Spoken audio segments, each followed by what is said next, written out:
Muy buenos días, qué bueno poder saludarles con la paz del Señor a todas las personas que nos siguen por este medio para conocer un poquito más de la palabra de Dios, una instrucción, un mejor entendimiento que nos permita vivir siempre en los propósitos de Dios y en la bendición de Dios. ¿Sí? La vida no es fácil, hay muchas circunstancias, situaciones que a veces son críticas, que se nos presentan de la noche a la mañana, nos cogen por sorpresa muchas de las situaciones y no siempre podemos, por un lado, resistir las dificultades, las pruebas que a veces se presentan, como también no siempre tenemos la capacidad de discernir y tomar las decisiones correctas que nos conduzcan a salir de esas dificultades, de esos problemas. Y cuando a veces logramos salir después de haber sido muy golpeados, quedamos afligidos, bajoneados, ¿no? Y ese no es el propósito de Dios. El propósito de Dios es de que las pruebas, las dificultades, esas cosas que se presentan en la vida, terminen siendo una escuela de enseñanza, de mejoramiento, de crecimiento de cada uno de nosotros. Así que yo con este pequeño preámbulo quiero partir de uno de los versículos más conocidos, más memorizados, más repetidos, más enviados ahora a través de los distintos aparatitos estos tecnológicos que se dan y que a veces, digo, hasta se dan con alguna mala interpretación o equivocada interpretación. Entiendo que de buena fe, pero equivocada interpretación. Obviamente me estoy refiriendo al ámbito cristiano, ¿no es cierto? Porque yo no conozco, por ejemplo, que entre gente que no es cristiana o que se dice cristiana, pero que no conoce nada de la palabra de Dios, de Cristo Jesús a través de su palabra, envíe, por ejemplo, ese tipo de mensajes, ¿no? De hecho, hace un poco más de una semana, eh, me encontré con un amigo de muchos años, ¿sí? Y después de conversar, de hablarle un poco, de hablar mutuamente de nuestras vidas, de lo que hemos hecho, de cómo nos va, etcétera, etcétera, yo le dije que si es que podía enviarle unos mensajes que diariamente yo envío a todos los contactos que tengo de la iglesia. Sé que no son todos, pero los que tengo al menos envío siempre un mensajito en la mañana y un mensajito en la noche, pequeños, 3, 4, 5 líneas máximo a través del teléfono celular. Y le dije si es que podía enviarle. Me dijo, ¿y qué tipo de mensajes? Le digo, te voy a mandar uno, si es que quieres me avisas para sumarte a una lista para que te vayas siempre, o si no, pues si no te gusta, me dices, muchas gracias, deja nomás, y punto, ¿no es cierto? Entonces, le envié a la tarde de ese día que habíamos compartido, le envié el mensaje y me dijo, qué bonito mensaje, qué alhaja, qué entendible, ¿y de dónde te sacas esto? Le digo, bueno, ahí va una referencia bíblica, ¿no? Que demuestra en qué libro de la Biblia, en qué capítulo y en qué versículo está. Claro, y hay gente que se entera y dice, ¿y cómo es la Biblia? ¿Y por qué que debo creer en esto? Y etcétera, etcétera, ¿no es cierto? La cosa es que esos mensajitos que son muy condensados, ¿sí? Es uno o dos versículos con explicación de uno o dos renglones, y es un alimento diario que yo lo envío a todos los chats que tengo de la iglesia. Tengo unas listas de difusión, un par de listas de difusión.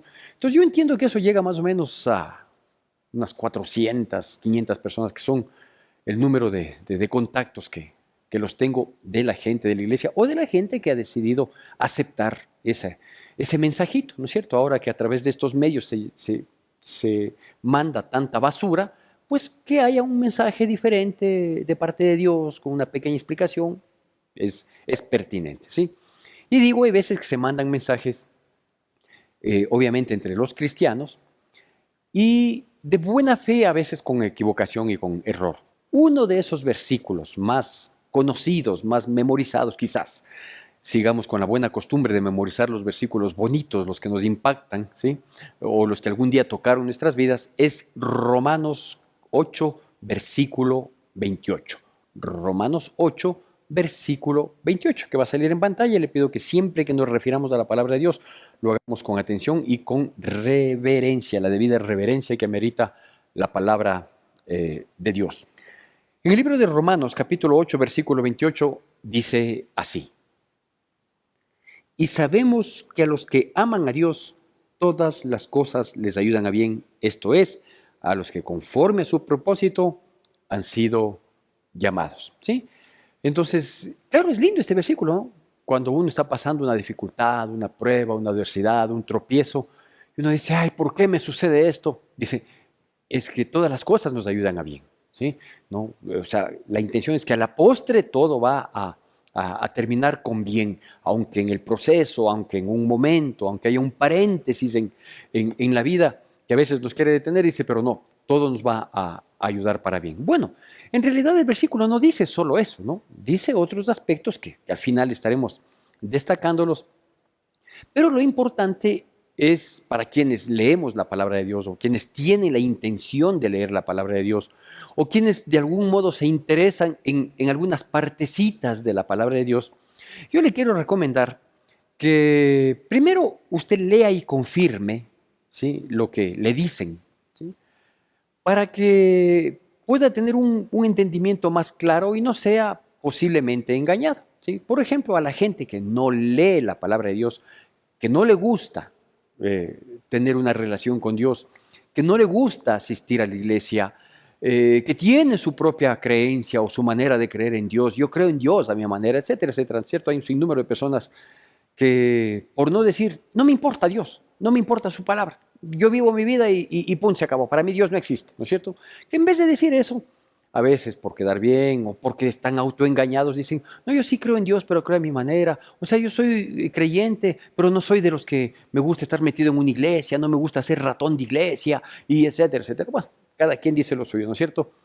Cuando pasa problemas o dificultades, ¿qué es lo que le gusta de la palabra de Dios? Las promesas, ¿no es cierto? Entonces, estás económicamente hecho pedazos. Dice, no, Dios es el dueño del oro y de la plata y como nosotros somos sus hijos, Él nos va a dar la plata, ¿sí? Cuando uno está pasando una enfermedad, dice, no, por su llaga fuimos nosotros curados. Y así, ¿no? Para distintos problemas, dificultades de toda índole que hay. Que hemos sido enjuiciados injustamente. No, abogado tenemos delante del Padre. Y así sacamos un montón de versículos, ¿no? Que muchas de las veces, primero, no se cumplen. No porque las promesas de Dios sean falsas, sino porque son sacadas totalmente de contexto, ¿sí?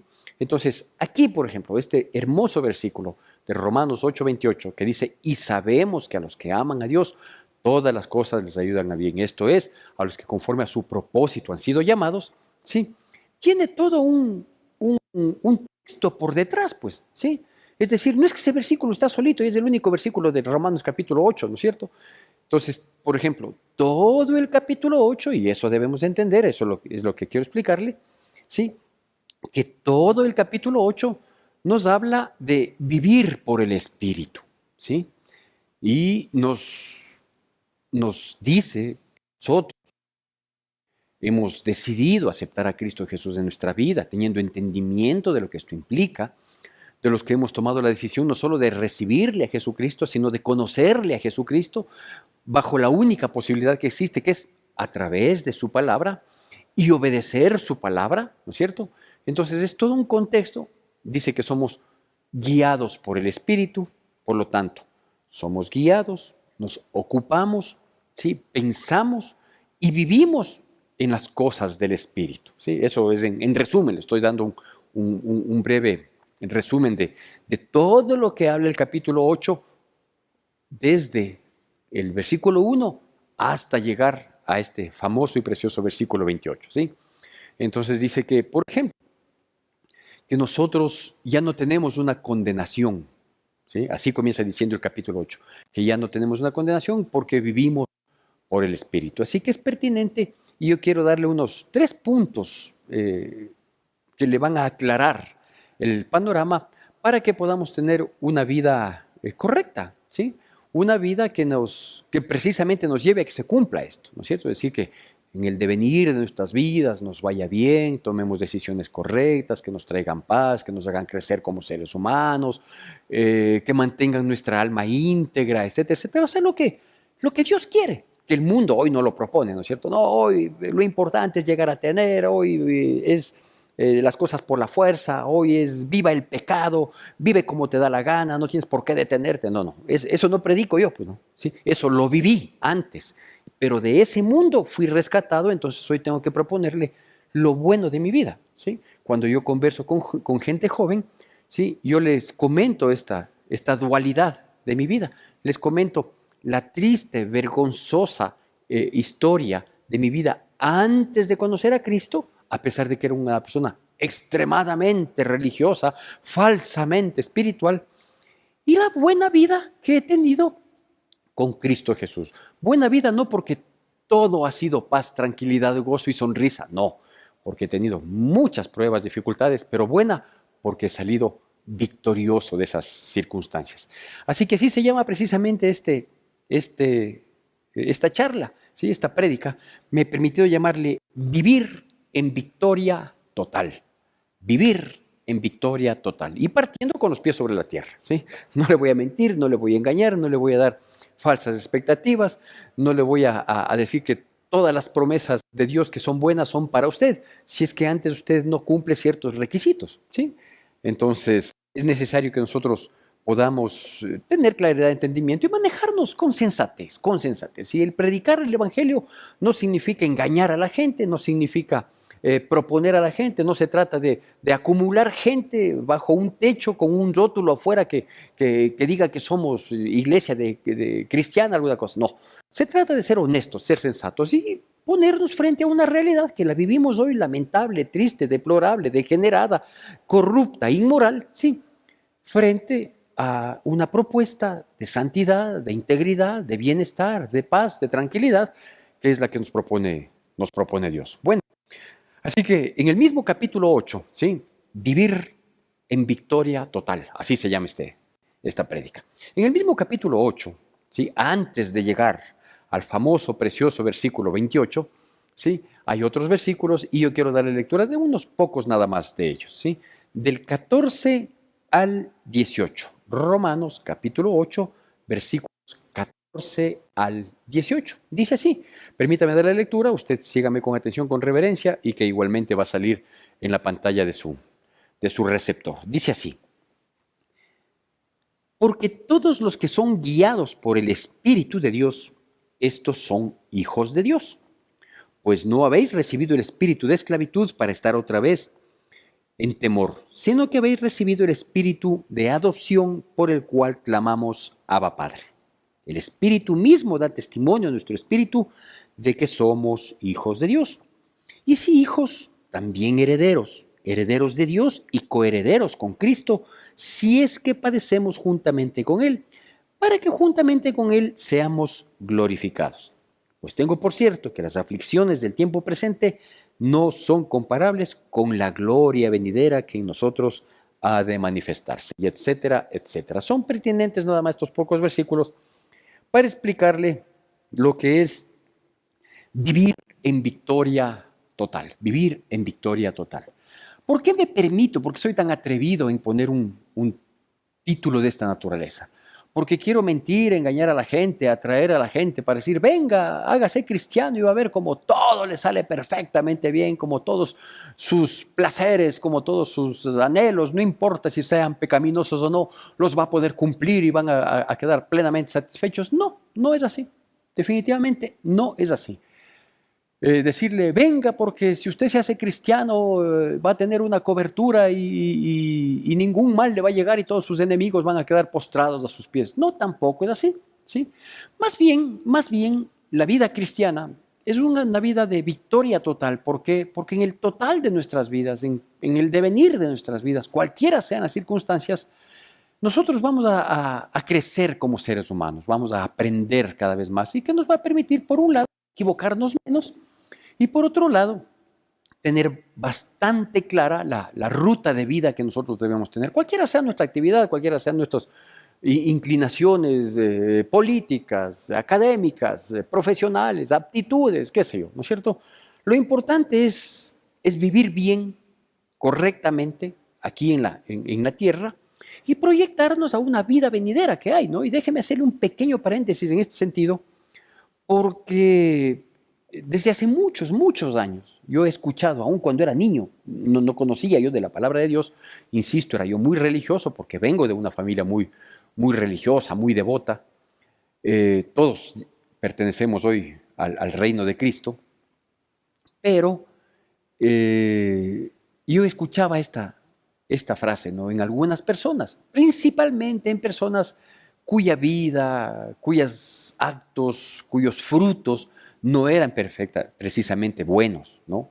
Entonces, de esas personas yo oía, ¿no? De personas adultas, que decían, no hay Dios, ¿qué te hace creer que hay Dios?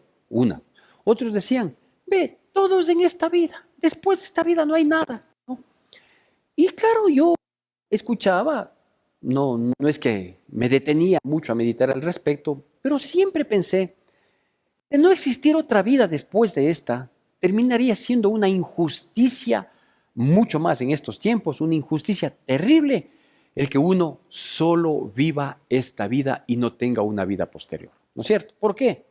Porque si en esta vida nosotros tenemos la posibilidad total de decidir sobre nuestras acciones, sobre nuestras reacciones, sobre toda nuestra vida, podemos decidir. ¿Qué tal que hay personas, que hay, y muchas, que vivan decidiendo mal? Viven decidiendo mal. Pero en su picardía, ¿sí? Saben manejarse de tal manera en que evitan las consecuencias de esta vida, ¿sí? Y más bien terminan perjudicando, agrediendo, ofendiendo a muchas personas. Y mueren, y mueren, ¿sí? Un sinvergüenza, ¿sí? Una sinvergüenza, que desde temprana edad, por A o B circunstancias, Dios sabrá, tomó actitudes indebidas, se favoreció de ciertas circunstancias, perjudicando a otros, se aprovechó del dolor ajeno o de la ingenuidad o de, qué sé yo, tantas cosas, ¿sí? Y vive pícaramente haciendo todo lo malo y tratando de evitar las consecuencias que humanamente hay muchas que se pueden evitar, ¿sí? Hoy, por ejemplo, sabemos que la justicia se compra fácilmente. Y muere, ¿sí? Y uno dice, ¿qué tan justo es que una persona con un estilo de vida extremadamente pecaminoso muera y ya no, ya, y hay solo esta vida? Y por otro lado, personas igualitas a las que yo le menciono, ¿sí? Pero que en un momento Dios se cruzó en nuestras vidas, hizo un alto en nosotros y nos dice, mira, Dios, ¿no? Nos dice, mira, yo te propongo una mejor vida. No es esta la de la picardía, del pecado, del aprovechamiento, de ser uno más pilas, entre comillas, que otros, ¿no? Y favorecerse de manera inadecuada, indebida, de otras personas para que tú seas el aprovechado. Dice, ¿por qué no cambias? ¿Por qué no cambias? ¿Sí? Y comienza a vivir tranquilo, ¿sí? Haciendo las cosas correctamente. Una, porque no eres eterno, ¿no es cierto? O sea, tienes una vida y sí es cierto que aquí en esta vida también se pagan muchas de las consecuencias, como hay muchas otras que no se pagan, ¿sí? Por la picardía, ¿sí? Y a uno le proponen un cambio de vida, como en mi caso. Yo era terrible, pero Cristo se cruza en mi vida, me propone tener un cambio de vida por su misericordia y su favor. Termino aceptando, ¿sí? Y hoy gozo de dos cosas, ¿sí? No solo de la seguridad que solo Dios me puede dar. Yo sé que muchos me juzgarán y dirán, entonces usted cree que sale a la calle y no le matan. No, yo creo que salgo a la calle y me pueden matar, porque la violencia en la calle está terrible, pero yo tengo seguridad de mi alma más que de mi cuerpo, ¿sí? Y la segunda cosa es que yo tengo seguridad de que hay una vida posterior, pero que esa vida primero es eterna y esa voy a estar bien, porque voy a estar en la presencia de Dios, del Creador, ¿no es cierto? Entonces, quienes pícaramente viven, y etcétera, etcétera, ya vemos hoy, ¿no? Todas las injusticias, vemos la violencia, vemos la corrupción, etcétera, etcétera, y mueren, ¿no? Y creen que no pasa nada. No, no. Hay una vida eterna posterior y hay dos destinos para esa vida eterna. El uno en la presencia de Dios, que por eso nos dejó su palabra, por eso nos habla, por eso habemos personas que todavía seguimos predicando, porque son oportunidades que Dios va dando a la gente para que enmiende, para que corrige, para que haga un alto, para que enderece, para que procure una vida de paz aquí, ¿sí? No podemos asegurar la vida física porque o una enfermedad, un accidente, una bala perdida, la violencia, la delincuencia, puede acabar con la vida física, ¿sí? Pero cuando pasemos a la vida eterna, ahí sí va a haber una justicia plena, ahí no va a escapar nadie, ahí la picardía no le va a servir a nadie, ¿sí? La viveza, las influencias, el dinero, el poder, sea político o económico, no va a servir de nada, sino que habrán destinos eternos, ¿sí? O de paz, de gozo, de tranquilidad, o de condenación eterna, ¿sí? Entonces, yo digo, hasta por justicia deberíamos de detenernos a meditar esto que acabo de decir y saber que si hay una vida eterna, es preciso en esta vida temporal, por más 100 años o más que llegáramos a tener, que no estamos en ese plano, al menos mi generación y las que vienen atrás menos, ¿sí? Pero por muchos años que lleguemos a tener, no se comparará con una eternidad. Entonces, usted escoge, ¿sí? Así que, digo, este paréntesis es pertinente, así que continuando con estos 3 puntos que le quiero recomendar o que le quiero hacer notar, ¿sí? Para que podamos vivir el versículo 28 del capítulo 8 de Romanos, ¿sí? De que, y sabemos que a todos los que aman a Dios, todas las cosas les ayudan a bien, ¿sí? Esto es, a los que conforme a su propósito han sido llamados, ¿sí? Entonces, lo primero que nos dice aquí es que nosotros debemos ser guiados por Dios, ¿sí? Entonces yo le propongo, ¿sí? Déjese guiar por Dios. Primer aspecto, déjese guiar por Dios. Porque cuando uno se deja guiar por Dios, uno cambia de vida, ¿sí? De ley cambia de vida. Cuando uno no era guiado por Dios, cuando uno era guiado por su propio instinto, por su inteligencia, por su capacidad, por su buena fe inclusive, ¿sí? A veces cometíamos errores de buena fe, muchos, ¿sí? Entonces, cuando uno quiere verdaderamente vivir en una victoria total, tiene que dejarse guiar por Dios. ¿Por qué tiene que dejarse guiar por Dios? Porque Dios es el que nos creó. Dios es el que sopló vida en nosotros, ¿no es cierto? Y si Dios es el que nos creó, no nos creó precisamente con ánimo de destruirnos o de que nosotros luego nos destruyamos, como lo estamos haciendo hoy, ¿no? Con guerras, con enfrentamientos, con violencia, con corrupción, con inseguridades, con inmoralidades. O sea, todas esas cosas que destruyen no estaban pues dentro del plan de Dios, estaban dentro de la voluntad nuestra, porque Dios nos creó a nosotros con voluntad. Dios no nos creó a nosotros como robots, ¿no? Por si acaso alguien diga, y si somos creación de Dios y Dios es un Dios santo, ¿por qué hay tanta gente malvada y perdida? Porque tenemos voluntad propia. Porque tenemos voluntad propia. Y nuestra voluntad siempre se inclina hacia lo malo. Por eso es que estamos como estamos. Entonces, primer aspecto, déjese guiar por Dios. ¿Cómo guía Dios? Dios guía como cualquier padre con un hijo, como cualquier progenitor con una hija, ¿no es cierto? Por las palabras. Lo que yo he podido transmitirles a mis hijos, sí, lo he transmitido de 2 maneras. Por las palabras y por el ejemplo que les he dado, ¿no es cierto? Bueno o mal ejemplo, por eso les he podido guiar, ¿sí? Si yo hubiera sido un padre sordomudo, ¿sí? No estoy ofendiendo a las personas que tengan quizás una discapacidad en ese sentido, pero que no hable, que no oiga y que no les puede expresar de ningún modo nada, ¿sí? Con seguridad mis hijos no habrían recibido nada de mí, ¿sí? Una instrucción, una reprensión, una disciplina, un empuje, un aliento, una palabra de amor.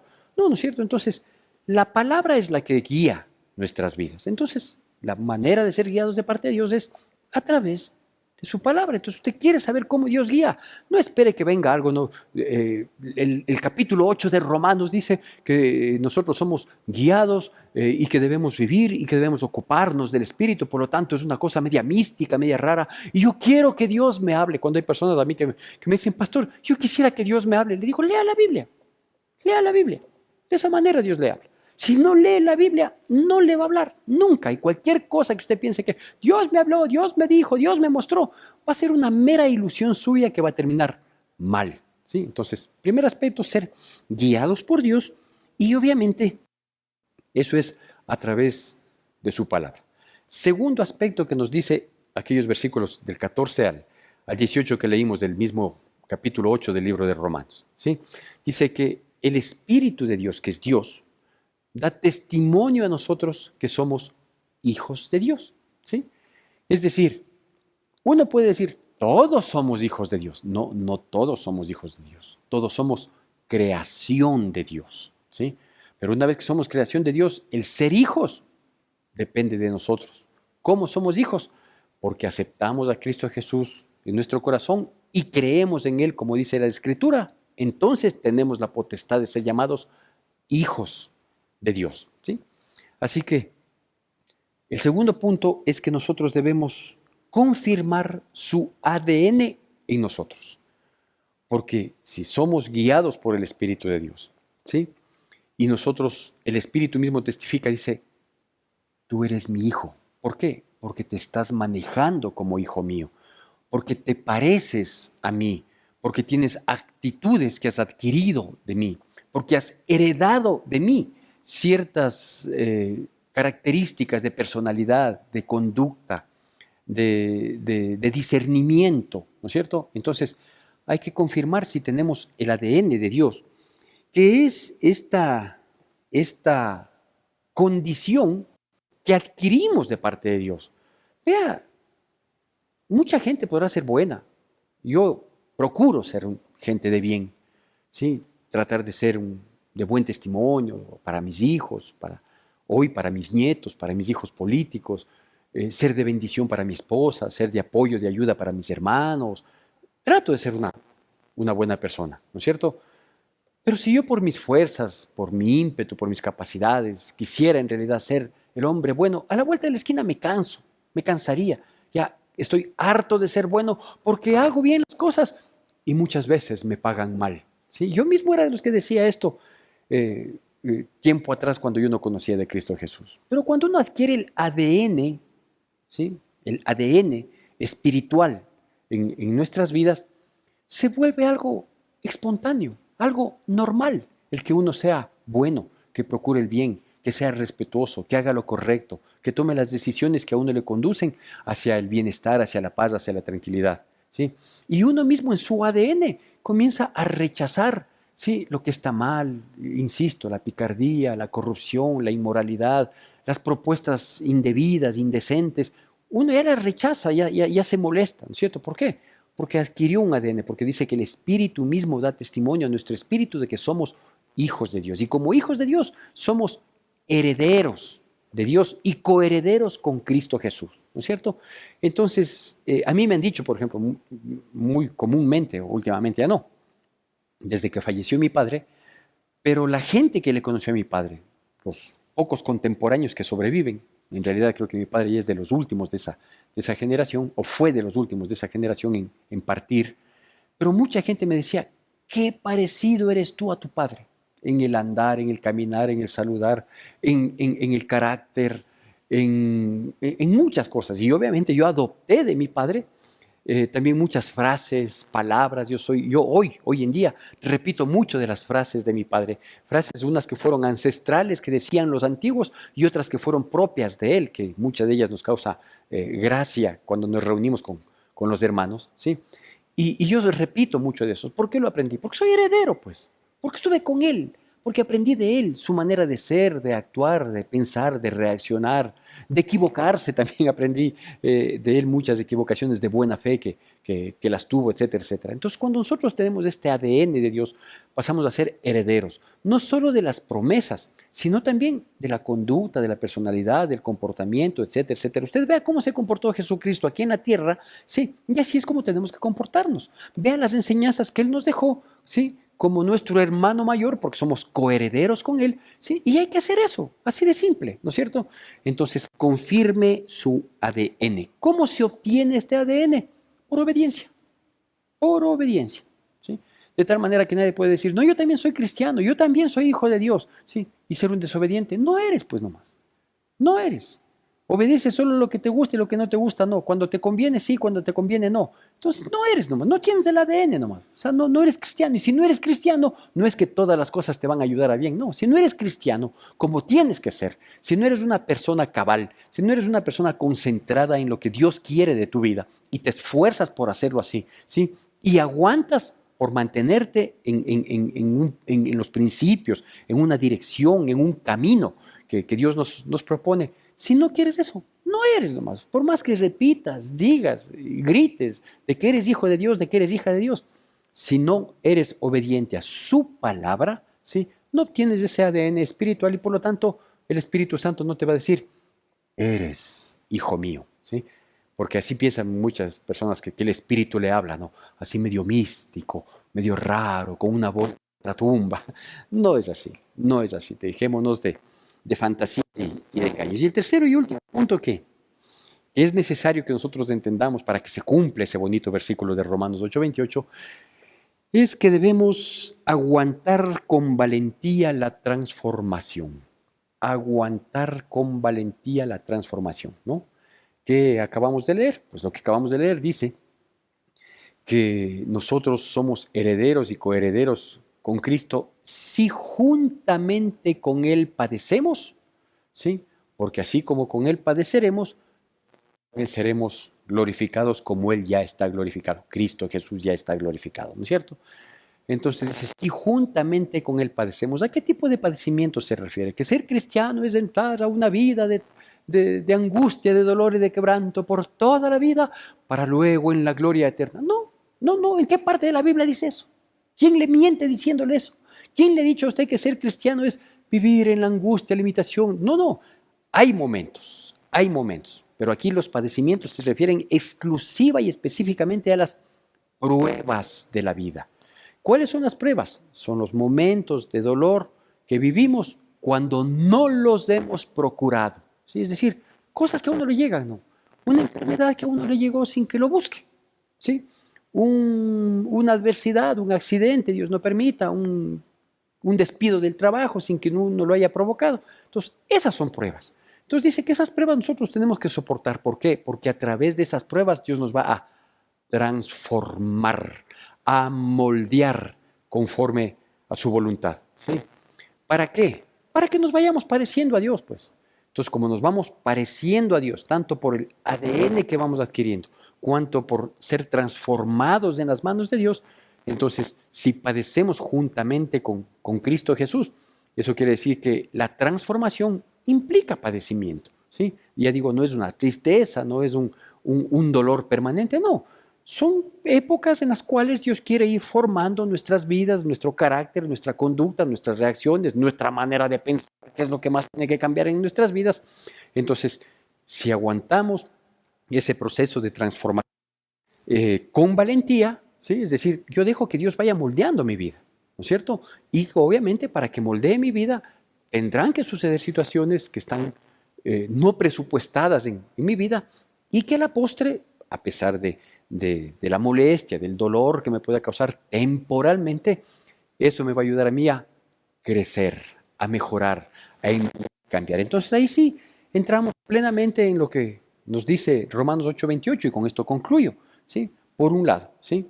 Que si nosotros efectivamente dejamos que Dios nos guíe, si confirmamos ese ADN que debemos tener en nuestras vidas y si aguantamos o soportamos con valentía esa transformación, es porque le amamos a Dios, pues.